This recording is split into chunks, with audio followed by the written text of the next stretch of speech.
Meditation Book Reading. Nature's Flow by teacher Myung. This poem is called Memories. One remains in his memories that have passed, for his mind holds on to himself. He lives in that mind, and that mind has become him.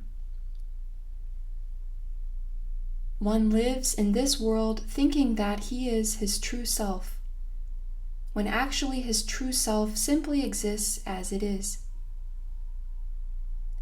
Man speaks of the emptiness and the futility he feels, but that emptiness and futility must be absent in order for him to be his true self. In his mind, man's thoughts hold on to everything that is of his past memories, which is why he lives life ignorant of who he is.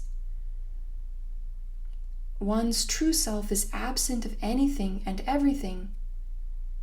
Originally, man was absent of his mind, but currently he is unable to escape from it.